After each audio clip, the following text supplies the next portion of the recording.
23 கீழே lottery guessing number. நேற்று all போர்டுக்கு 2 நம்பர் கொடுத்தல, சிங்கிளாக 4 கொடுத்தேன், அதில் 4 வினிங் இருக்குது ஆல் போர்டுக்கு. 23 சிங்கிள் போர்டில் எல்லாத்தையும் 3 செட்டு கொடுத்துருக்கேன் நண்பா. நான் டபுள் 1 வந்ததுனால 0 வரும், அப்படின்னா 8 9 வரும் வாய்ப்பு.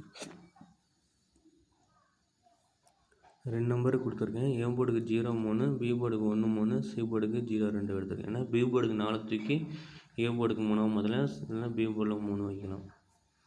நான் ஆல் போர்டு சிங்கிளாக 3 கொடுத்துருக்கேன், அதையும் 3 0 கொடுத்துருக்கேன். ஆல் போர்டு முடிஞ்சால் ஆல் போர்டு ட்ரை பண்ணுங்கள். திருச்சியில் பார்த்தீங்கன்னா 5 செட்டு கொடுத்துருக்கேன். 0 39, 313, 0 30, 232, 0 52. இது உங்களுக்கு கெஸ்ஸிங் என்ன வந்துட்டு கமெண்ட் பாக்ஸில் கமெண்ட் பண்ணி விடுங்க. டிஆர் வீடியோ வந்து டிஆர் ஃபேஸ்புக்கில் போய்ட்டு டிஆர் சேனலில் போய் போட்டு விட்றேன். அதில் போய் ஃபேஸ்புக்கில் போயிட்டு டிஆர் லாட்ரி 2025 போட்டு நம்ம சேனலில் வரும், அதை ஃபாலோ பண்ணுங்கள். டிஆர் வீடியோ உங்களுக்கு 1 மணி வீடியோ போடுறேன், பட் 6 மணி 8 மணி வீடியோ வருது. நான் கம்பெனிக்கு போகிறாலும் வீடியோ போட முடியாது நம்ம. Thank you friends.